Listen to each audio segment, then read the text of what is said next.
Okay, good morning, students from the School of Preaching in Jamaica, and also for you who are joining us or will join us on the internet. Welcome to Communication Studies, which is a basic English language course offered here at the Jamaica School of Preaching and Biblical Studies. We're going to begin our class by going to God in prayer. Father in heaven, I give you thanks that you have given us the opportunity to be alive, to be healthy, to be able to meet together, whether personally or over the internet, to do this course on basic English language communication. I pray that you may help me to teach it in a way that everyone will learn. And I pray especially for those who do not have English language as their first language and who have to struggle harder to learn this language, that you will be with them in a special way, that they will be able to understand and to use the language. We ask your blessing on the class and all the other classes that will be conducted. Without you, Lord, we can do nothing. And everything we do is for your praise and honor, not for our praise and not for our honor. So be with me as I teach. Help me to teach well and help these students that they will have the ability to grasp any new ideas that they may hear. In Jesus' name, amen. Well, last week, we started a new section in our communication studies or basic English language course. We looked at the communication process, and we see that it involves at least two persons, the person who is sending a message and the person who is receiving a message. Think of it like you're making a cell phone call. Let us say that you are calling Elon over in Haiti. And you're trying to reach him by cell phone. And hopefully the connection will be good, that you can hear him and he can hear you. If it is not good, you may have to strain your ears to hear what he is saying. And if there is a lot of noise where you are or where he is, that may also take away from truly hearing each other and understanding each other. So we looked at the communication process. It involves a sender, a message, the channel through which you send a message. In this case, the channel would be your cell phone, the receiver, which is Elon. Feedback, Elon may not completely understand what you have said to him, so he may ask you questions, and you tell him what you mean. This is called feedback. And barriers would be, perhaps you're not hearing him so well, or there is a lot of noise in the background when you are speaking. That's what we did last week. And today we're starting lesson 2, still in the series of lessons on communication. Big words. We're looking. Big words you can consider as. That's right. Big words, words that you are not familiar with, that you don't know. And when you hear it, you don't understand what the speaker means. That can also be a barrier to communication. That is why I quoted from the Apostle Paul last week when he was writing to the church at Corinth in 1 Corinthians chapter 14, when he was on the subject of speaking in tongues, particularly languages that people do not understand. They don't know these languages. and you're trying to communicate to them in a language they don't know. Paul says, don't do that in the church unless you have someone who can interpret the language in the language that the congregation knows. But if there is nobody present, do not speak in a language they don't know. And then he said, I would rather or prefer to speak 5 words that people know than 10,000 words in a language that they do not know. Now, this teaches me how important it is that we communicate in a way that everyone may understand what we mean. Today, we're looking at another kind of communication. Last week, we looked really at verbal communication, which means communicating by using words, whether the words are spoken or written. Today, we're going to be looking at communicating by not using words. And we're going to see how this is done. In fact, we use both ways at the same time without realizing it. Nonverbal communication is what this lesson is about. Conveying a message, whether you intend to do it or not, is not really what this is dealing with. But this is sending a message in some other way than using words. So let us look into this. We're going to look at the general objectives of the lesson and the specific objectives. The general objectives are as follows. 1, to examine the meaning of non-verbal communication. 2, to examine 7 types of non-verbal communication. 3, to examine the application of non-verbal communication in preaching and teaching. In other words, I'm going to apply this English lesson to what you are being prepared to do, mainly, and that is to preach and to teach God's Word. So that will come at the end of the lesson. The specific objectives are: 1, at the end of this lesson, the students will have been able to distinguish non-verbal communication from verbal communication. If you don't know what verbal communication means, then you will not know what non-verbal communication means. So at the very beginning, I plan to define both verbal communication and non-verbal communication. Number 2, at the end of this lesson, the students will have been able to identify 7 types of non-verbal communication. 3, at the end of this lesson, the students will have been able to explain 7 types of non-verbal communication. And finally, at the end of this lesson, the students will have been able to apply non-verbal communication to their preaching and teaching.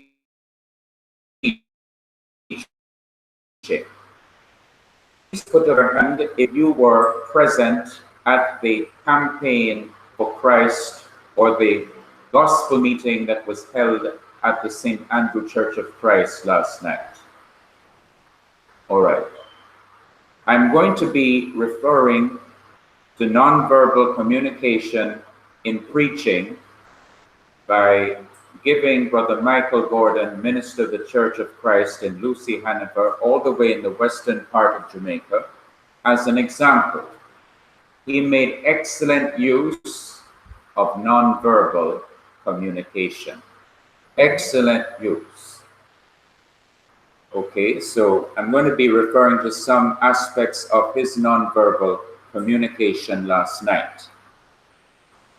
Now, this is just a chart to help you to get familiar with what non-verbal communication is. Now, as you can see on the chart, it may be your appearance, the kind of clothes that I am wearing. For example, let us say that I have been invited to St. Andrew Church of Christ to give a brief exhortation on Friday, 10 minutes to 15 minutes long. It's a concert on Friday, and I am going to be giving an exhortation at the end of the concert.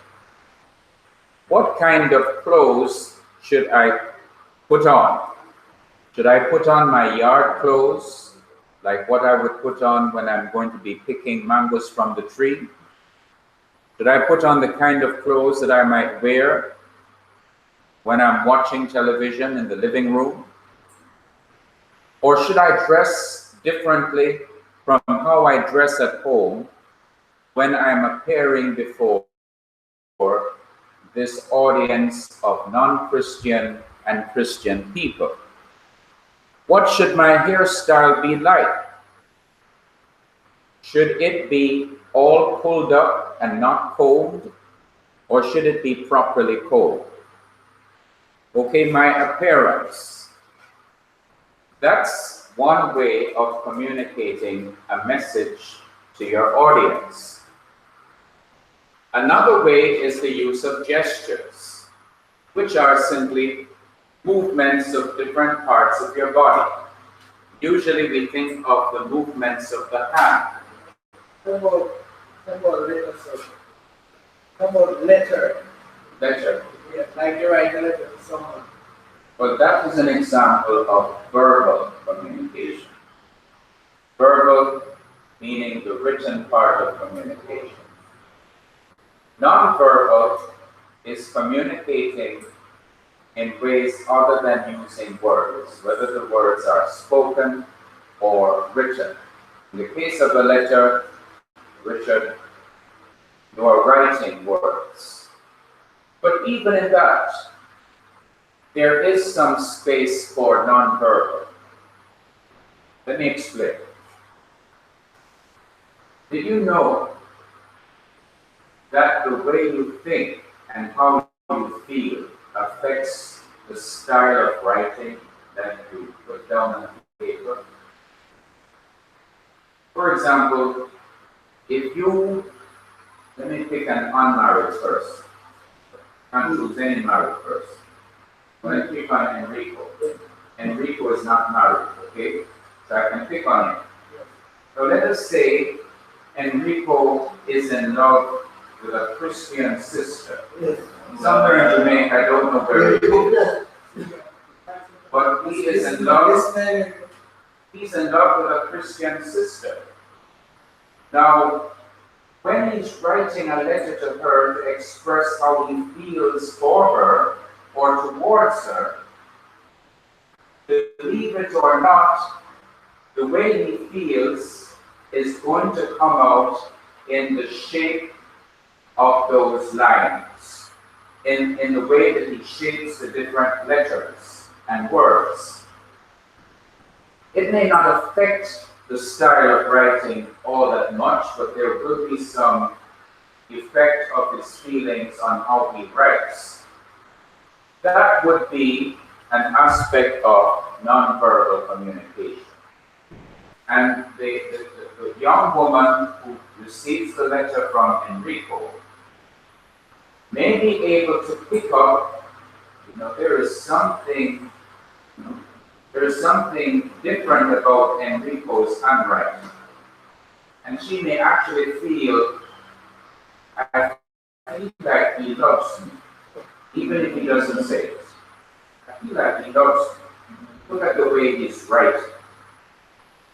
I don't know how to explain it in a more detailed way, but there is an effect that the emotion has, the feeling has, on the way you write. It also affects the way you speak. When you love somebody, you don't speak to them in a loud, aggressive and violent way. You speak to them in a soft, tender way. So it affects the way you speak. That would be another aspect of nonverbal communication. But strictly speaking, if we're using words, writing a letter by itself would not be nonverbal. But nonverbal would come into it if the feelings of the person who's writing the letter comes out in the way they write. Okay. Hand movements, we use that a lot when we are preaching and teaching.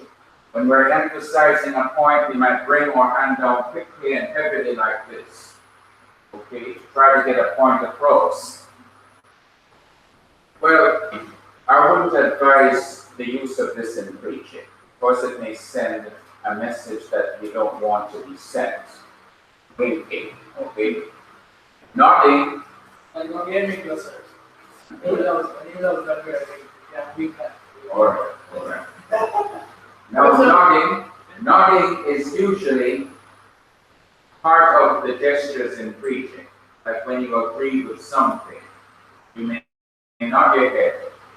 Or if you disagree, you may shake your head from side to side. But this is sending a message in addition to the message that you are sending by words. You know that there's another also, it's called slide rule. We kind of bring up the eyebrow. Well, I don't know if most people can do it. Can you come here and illustrate it for us? Well, but I can't do it because my eyebrow, you have to bring up the eyebrow. But I don't know how some people can be able to do it. Alright, But so that is also one that can actually just turn. that's true. Bring up the eyebrow. That's slide rule. Yes, I never heard that before. Facial expression. Some people speak with a smile on their face. Some people speak with a frown on their face. Those people that are frowning, maybe they're nervous and they're uncomfortable, so they don't have a smile. But some people are nervous and still smile and try to hide the nervousness. Some people, you know they're nervous because you see sweat building up on their forehead, which normally does not come on their forehead so fast. And you might hear a trembling now and then in their voice. Okay, so you can tell by the facial expression that they are nervous, or when they are making a gesture, they can't control the trembling of their hands or the trembling of their legs. And they keep on moving, sir. Or they keep on moving to control the nerves. Yes, in their face. Okay? So nervousness can affect the way you look. And even if you're trying to hide how you're feeling, it's really hard to hide it. Your face might give you away. Postures, you might have people, well, I don't really see this in preaching or teaching, but just generally, people might cross their hands like this. Maybe they're just relaxing themselves. Repeat that. I saw that sometimes in TV show when you have some people they invite any other people so when they see the body close. Okay. Okay. And leg crossing, that might indicate a person who is relaxed. The way you sit down, if you're at the edge of the seat, maybe you are excited about what you're hearing, or maybe you are nervous for the interview or a job, and you're sitting at the edge of the seat. These postures give a message even when you don't realize you're giving a message. Eye contact, it is good when a preacher or a teacher can have eye contact. That is, you are looking at your audience. Sometimes we may depend too much on what we have typed. And even though the message is in our head and we know the message, because we have it typed out, we are afraid we may leave out something important. And at one point I heard someone say that if you can't look at someone in the audience, straight at them in their eyes, you look at the clock down at the very back of the congregation. But even so, it's not going to get us in the way by looking at the clock. Sometimes it's good to just look at them. Eventually you'll get it, but looking at the clock won't help because even when you're looking at the clock, they can tell by looking in your eyes. They can tell that you're not looking at them, but you're looking at the clock. Okay. And that might be a way to avoid stage fright. That when you are in front of a large crowd of people and you feel nervous, instead of looking at the people, you're looking at the crowd. And there is a way of looking at people without actually looking at anyone in particular. I call that an impersonal look. Or if you're nervous, you can just quickly look from one to the other, back and forth. That's what I do. Yeah. Yeah. Is it good to be nervous? The good thing to be nervous. Okay, it can have a benefit. It can also be a hindrance. The benefit is you might be motivated to try to put out more effort on communicating the message. The hindrance is it might cause you to forget some of your message. When you're nervous about anything, it can cause you temporarily not to remember some things that you want to write or to say. I think it is best, really, my opinion, really better try to be confident. But it is unavoidable, it's not just natural that if you are new to something, whatever it is that you are not accustomed to doing, it is just natural to feel some nervousness. And just to add something, well, nervous is okay. In a sense, it's okay to feel nervous. Why? Because even the best speaker in the world, they were once nervous at some point in time before they reached here. That's true. In other words, nervousness helps us to understand how we truly feel, and then we can elevate from that point to go there. Yes. They learn from down here when you feel nervous, until you reach up here when you fall down. Yes. Sir, that's a different of your audience. So if I come this morning to teach my class, I can't come myself nervous and I can't teach well. Because you have to control your level of the nervous to if you want to teach very well. That's true. That's true. But to develop. You may not completely get over the nervousness, but you must have it under control. If it is controlling you, then you won't do as good a job as you want to do. If they don't practice it, they're not going to get nervous. You need more practice to get over the nervousness. They need a lot of practice. Yes. And the more you do it, the more you teach publicly and preach publicly, is the less nervous you will become. Whatever you are comfortable at doing because you have experience in it, you have less nervousness. And some people by nature are just more nervous than others. Because you have some people who are shy. And when you're shy, even if you know your lesson well, there is still going to be nervousness when you're looking at people. And you have others who are confident. You have others that are confident. So nervousness is not so much of a problem. You have people that like to be by themselves.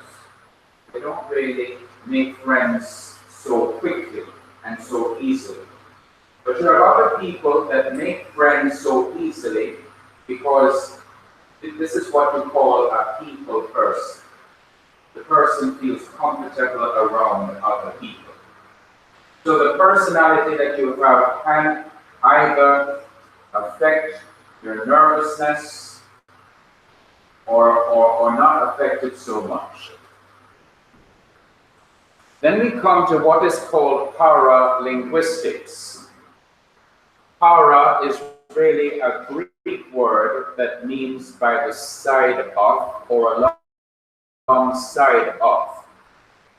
Linguistics refer to language, any language. This is what is parallel or which comes alongside of the spoken word or the spoken language. The tone of voice. Is this person sad? Is this person happy? Is this person angry? The tone of voice lets you know how the person is feeling.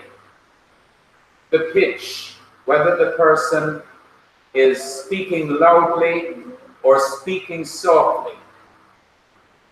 Loudness, of course, would be an application of the pitch of your voice, the level or the volume of your voice. So this goes alongside what you say. It's not just what you say, but how you say it. So Enrico is saying to that sister, I love you very much. Okay, so he uses a soft, tender tone. He does not say, I love you. That does not convey it, but if he has it in his heart, it will be natural for him to have the tone of voice that communicates that tenderness and softness. Yes. Yes. Okay. She might also be embarrassed and be shy about it. All right. Yeah. Okay. So these are ways of communicating to people without using words. You're using words, but these are other ways of communicating other than by using words. So it's called non-verbal communication. Non-verbal communication. Now let us get into this in more detail. The definitions of verbal communication and non-verbal communication. Number one, verbal communication is the use of words to share information with other people. That's it. I've underlined it because that is all I'm saying in number one. That's the most important part of number one. If you are asked what is verbal communication, it is the use of words to share information with other people. It can therefore include both spoken and written communication. However, many people use the term to refer only to spoken communication. That is communication using the voice. The verbal element of communication is all about the words which you choose and how they are heard and interpreted. Verbal communication requires both a speaker or a writer to send a message and a listener or a reader to make sense of the message. So what is verbal communication? Verbal communication is the use of words to share information with other people. And that is what we looked at last week when we looked at the communication process. That's verbal communication. And this is what we're looking at today. Nonverbal communication is sending a message in other ways than by using words. Nonverbal communication is sending a message in other ways than by using words. It is sending a message whether intentionally or unintentionally, by how you are clean or unclean, by how you smell nice or bad, by how you are well dressed or poorly dressed, by the level of your voice, which is pitch, whether it is loud or low, by the emotional sound of your voice, which is the tone, whether you are enthusiastic or unenthusiastic, whether you are happy or sad, whether you are angry or at peace, by the rhythm of your voice, whether you are speaking fast or slow. Some people, when they're nervous, they speak fast because they're trying to finish what they have to say as quickly as possible.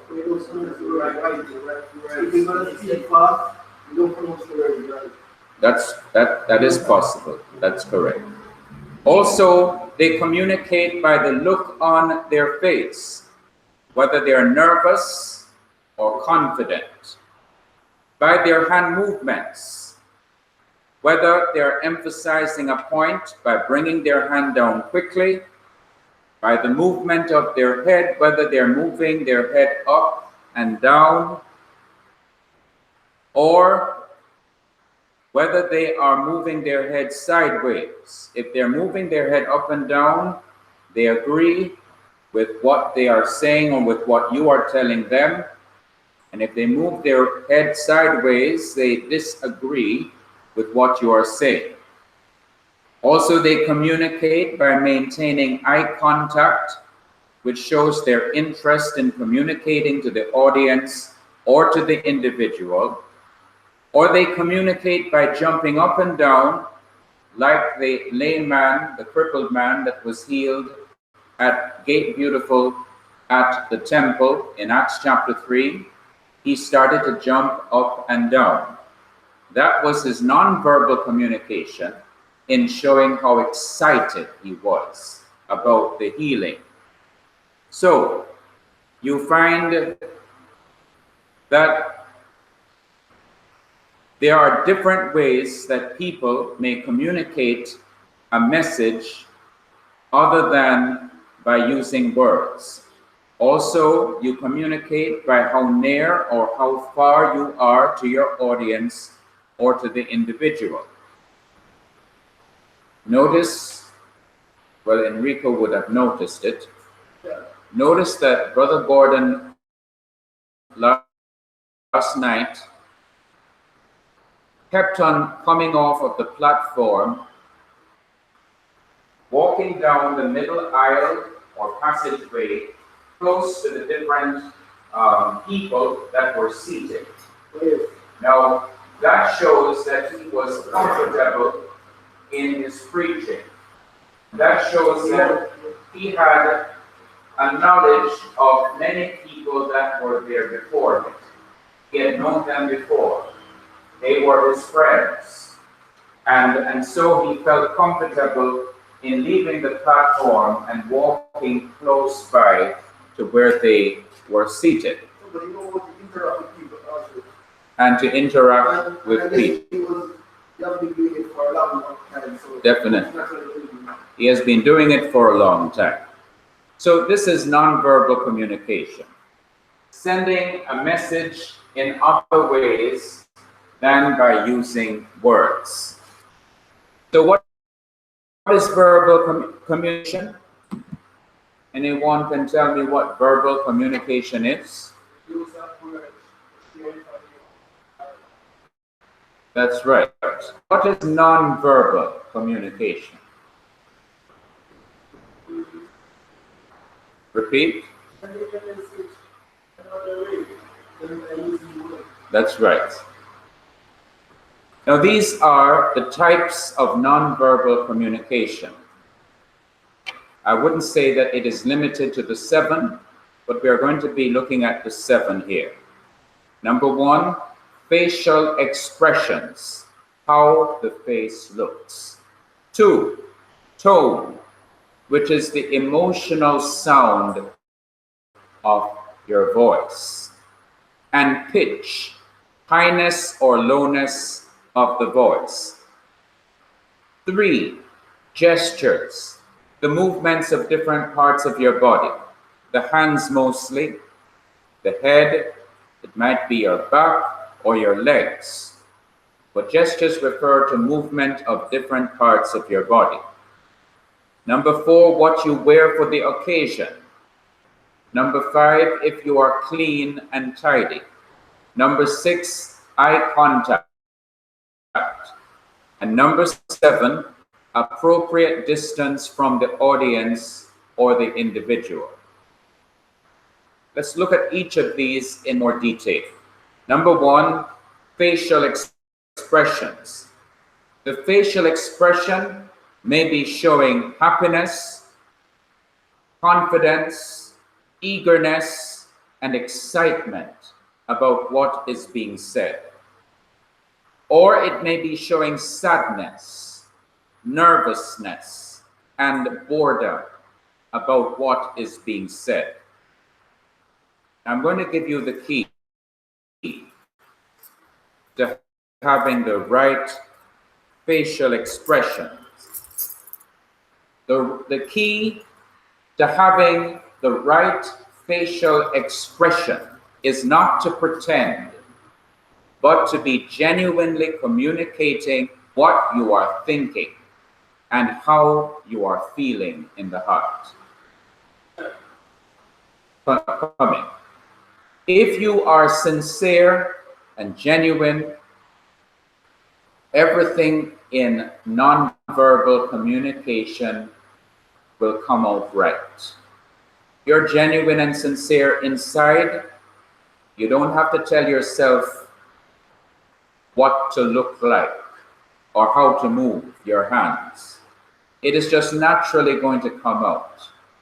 So the key is to have genuineness. As Proverbs chapter 4 verse 23 says, keep thy heart, that means guard or protect your heart with all diligence, for out of it are the issues of life. Meaning, just like a spring comes out of the rock. For the Richard from Port Antonio, you will know this. You have springs in Portland. And those of you from other parts of the country, if the source of the water is clean, the water should be clean. If the source of the water is muddy, then the water is going to be muddy. So if within you, you are genuinely interested in the message that you want to share, you don't have to tell your face or your hand or your legs anything. It will naturally come out.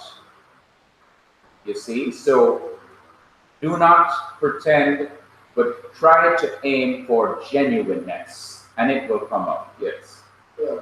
Answer the question that I was going to ask. I was going to ask to fake communication.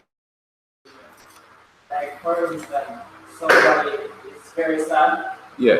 But they try to put a smile on their face. Yes, you do have that. You do have people who consciously put a smile on their face and keep a smile on their face for a longer time than what is natural. Like in those beauty contests, like Miss Jamaica, or in Haiti, do you have Miss Haiti? You have Miss Haiti beauty contests. You have these women being taught to keep a smile on their face, and throughout the competition, a smile is on their face.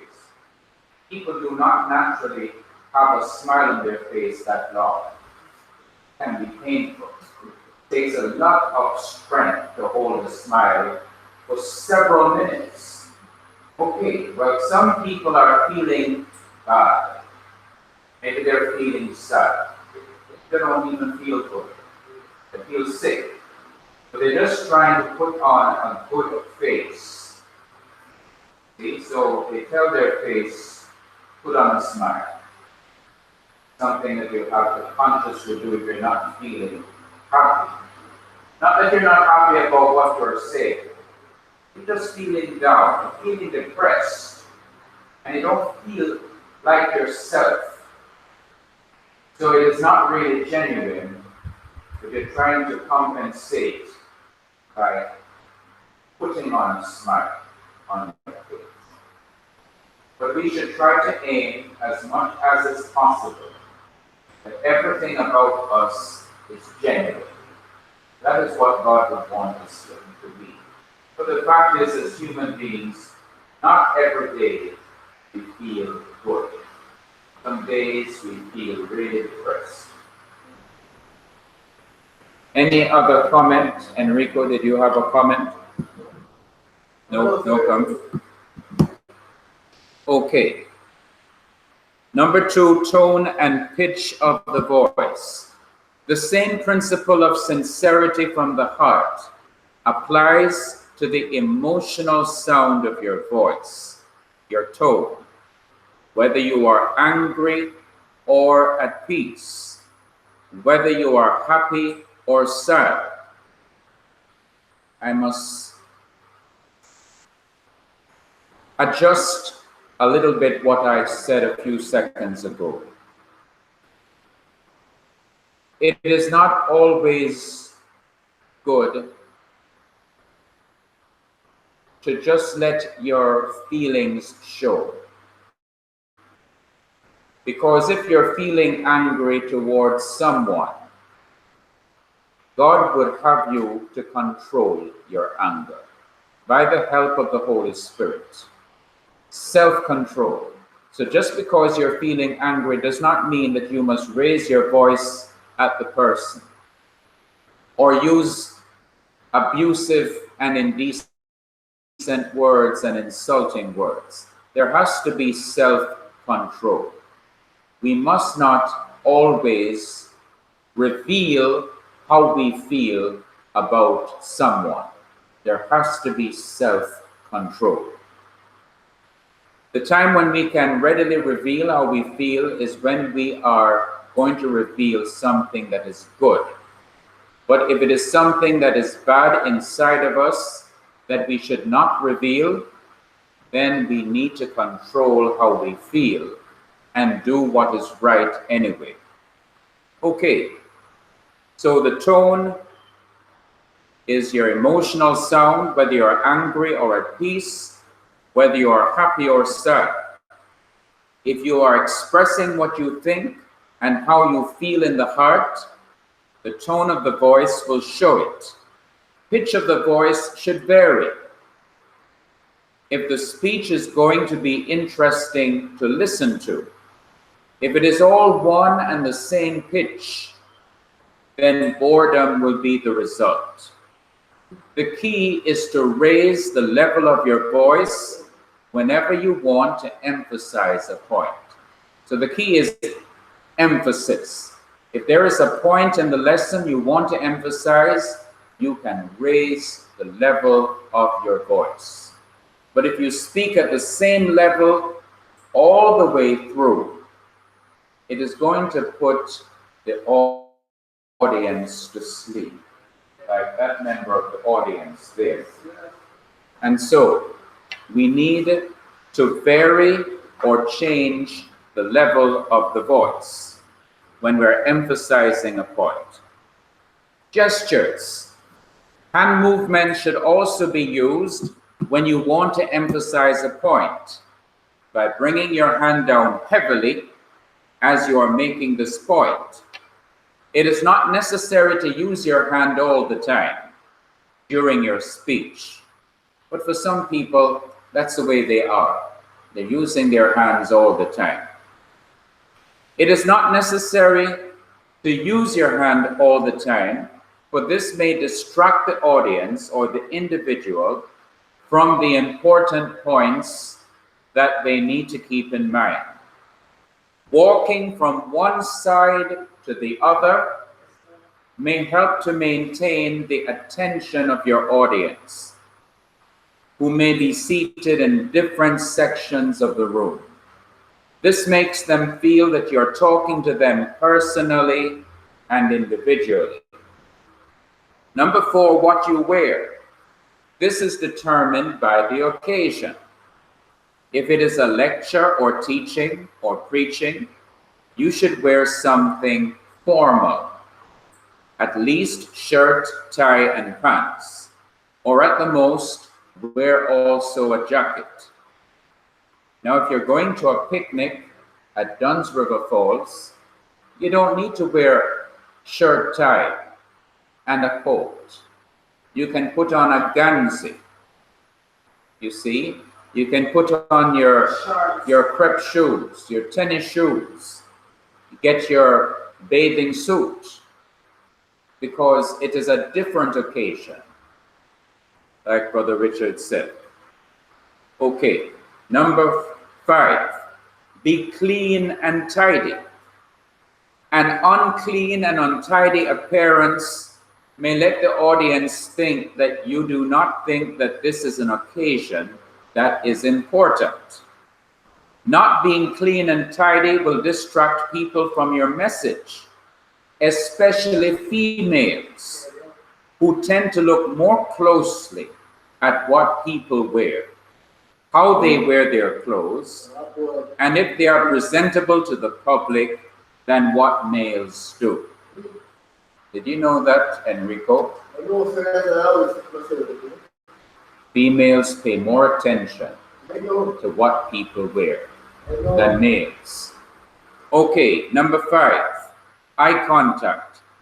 This gets the audience attention, but don't overdo it.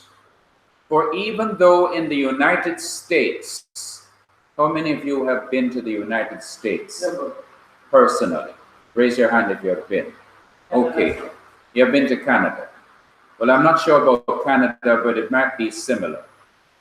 Even though in the United States, a steady eye contact is considered good for getting and maintaining attention, in Jamaica, many people who are being constantly looked at may feel uncomfortable.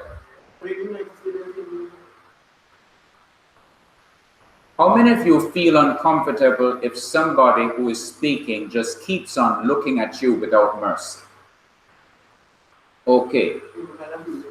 Yes, if somebody keeps looking at you for the duration of a speech, you can get uncomfortable. And you might wonder, what is he looking at? Or why is he looking at me? So in Jamaica, that doesn't work as well as it does in the United States. I spent 5 years and 3 months in the United States studying. And I can tell you, when they're ready to look at you, they don't take their eyes off. They keep it on. One looking at the other and the other looking at the other. Eye contact all the time. That's not how Jamaicans act. We look and we look off, we look and we look off, but we don't keep looking all the way through. Okay, so we need to remember that. You see, because you have to know your audience. You have to know what makes them uncomfortable. So do not keep your eyes on any one individual for too long. Sometimes you may give an impersonal look. That is, even though you're looking at the audience, you're not looking at any one individual in particular. What I do some of the time is that I move quickly from one to the other and back. I don't keep my eyes on any one person for too long. Number 7, appropriate distance. If the audience is new to you, that is, you are a stranger to them and they are a stranger to you, do not stand close to them. But if they are friends of yours, whom you have known well for a while, then you may sometimes stand nearer to them. But you still have to judge individual cases. But I think this is a general rule that is safe to follow. Now let me, in closing, apply all of this nonverbal communication to preaching and to teaching. Touching for me. Number one, facial expression. Be glad to preach and to teach God's word to a congregation or to non-Christians in a campaign under a tent. Psalm 122 verse 1, I was glad when they said unto me, let us go into the house of the Lord. Number two, tone and pitch of voice. You don't have to necessarily tell yourself what tone of voice to speak with or what pitch of voice to speak with. If you follow what the prophets did, you're not going to go wrong. For example, have a burning desire in your heart to edify the saints and to call them and sinners to repentance. Jeremiah chapter 20 verse 9 reads in part, his word was in mine heart as a burning fire. If you have a burning fire in your heart, you're going to sound right. It will come out in the tone and in the pitch of your voice. Isaiah chapter 58 verse 1 reads, cry aloud, spare not, lift up thy voice like a trumpet, and show my people their transgression, and the house of Jacob their sins. So you come to your lesson with that, a burning passion, and with a warning sound of a trumpet in your voice. Gestures. When you are addressing a crowd of people, you need to make your hand movements wider so that they may see what points you are emphasizing. When you are addressing an individual, you may make shorter hand movements. So the larger the audience and the bigger the space, the wider the hands need to go so that they can get the point. What you wear, number 4. Do not dress like you are at home or on a picnic. If you are casually dressed, the audience may be turned off from paying attention. Dress appropriately with at least shirt, tie, and pants. Make sure that your shoes are polished and shiny. Again, look, when I talk to any of you, I don't take a good look at what you are wearing. It is not in my personality to even remember the color shirt or the type of shoes that you have on. But remember that the majority of people that you are going to be in contact with are women and girls. And females pay close attention to what you wear. So you need to have your shoes polished and shine. But this is not book, chapter, and verse. I'm not binding or making a law of what I'm saying. I'm just giving advice. Yes. Yeah, well, I don't know if I should say most, but some women, of course, they love when the men dress nicely, certain way, as how we would say in Jamaican, sharp.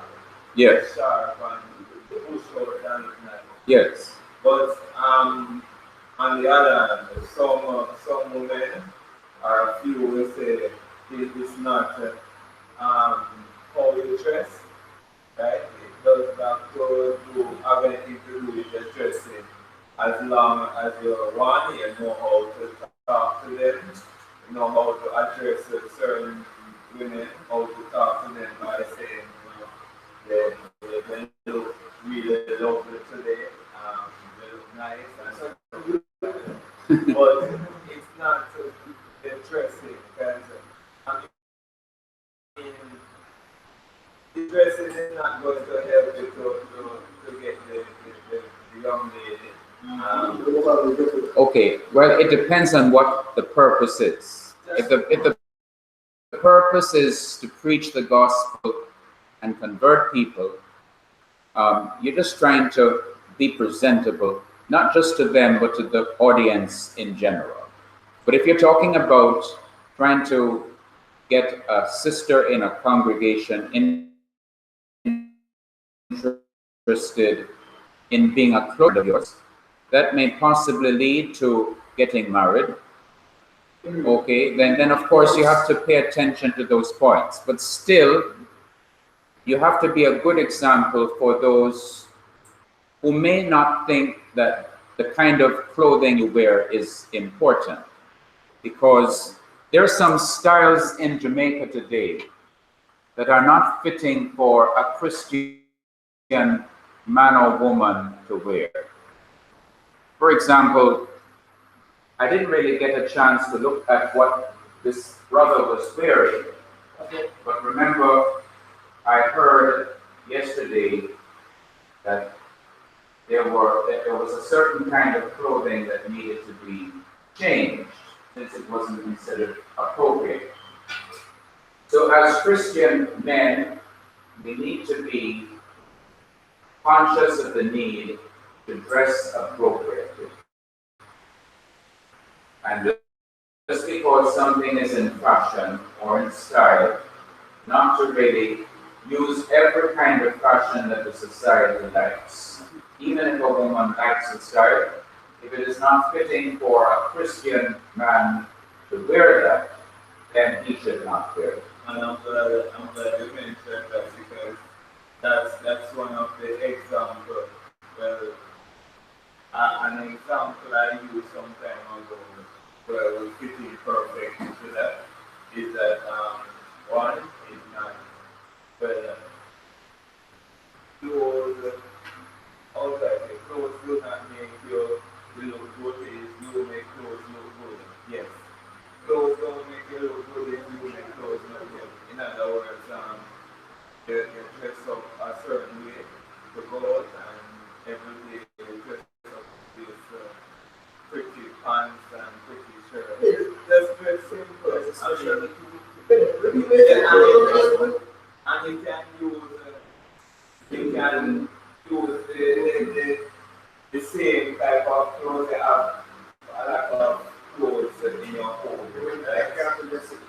And you take it how you want to wear it. I mean, you don't have to dress up in this way of pretty this and pretty that. Fancy clothes. Yes. Okay. All right. The important thing is that your heart is dressed in righteousness. But if your heart is dressed in righteousness, it is going to come out in how you put yourself together. You have your hand up to make a comment. No, sir. I want to say there is a special interest. It depends on the place that you are going to. For example, if I'm going to the bank, if I'm going to church or a school, there is a special to wearing the clothes. Yeah. And then girls or women today, they play clothes and as you said already.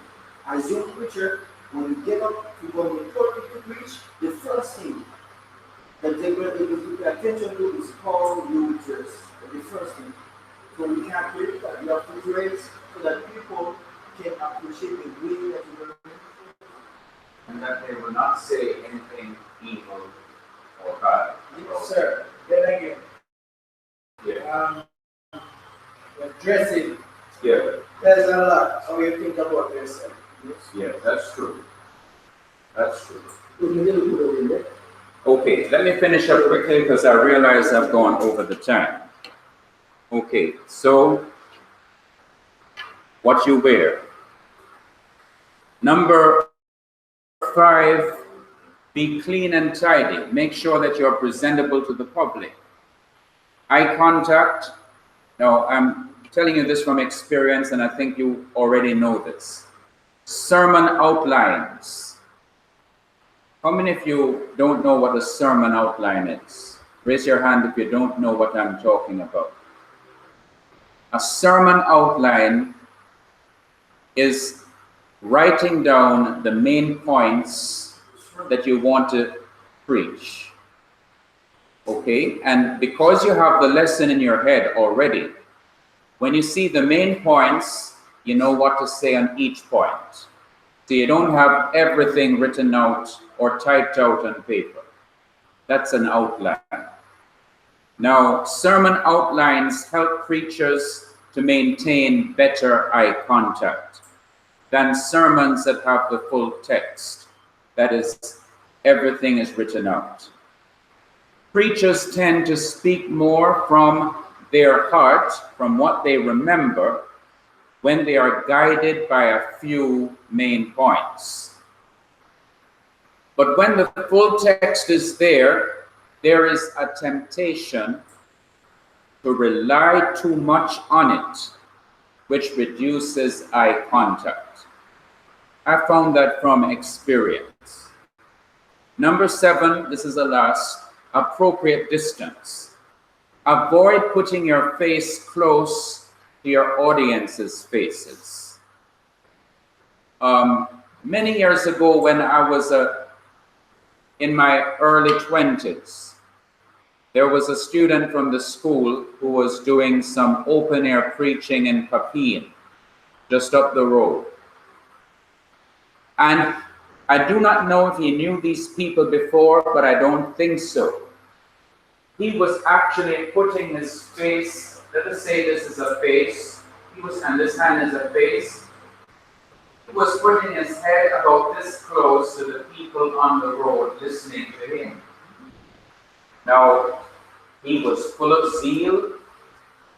His lesson was good. He didn't look at any paper, but I wondered to myself, how are these people feeling when they see this strange man putting his face so close to theirs? They might be embarrassed, but they don't want to tell him. They might feel offended. They might feel scared or intimidated. Maintain a proper distance from your audience so that they may not be turned off from listening to you. Okay, I've gone over time. So today we have looked at nonverbal communication. Verbal communication is the speaker's or the writer's use of words to convey a message to someone else or to a group of people. Nonverbal communication is sending a message to someone else or to a group of people, not by using spoken or written words, but by facial expressions, tone and pitch of voice, gestures, movements of different parts of the body, such as one's hands, type of clothing worn, being clean and tidy, eye contact, and maintaining an appropriate distance from the audience or the individual. The key to your words, sending them the same message as your facial expressions, tone and pitch of voice, gestures, type of clothing worn, being clean and tidy, eye contact, and maintaining an appropriate distance from the audience or the individual, is for the message to come from a sincere heart. If your heart is sincere, everything will fall into its right place. Okay, I'm sorry to keep you over time. We're over time. Okay, we're going to start in 10 minutes time, 10 minutes break. We're going to start at 11:50 or 10 minutes to 12. Viewers, about 10 minutes from now, we will be starting the Hebrew language class, and you can join me then for this. Thank you for joining us today on communication studies or the basic English language course.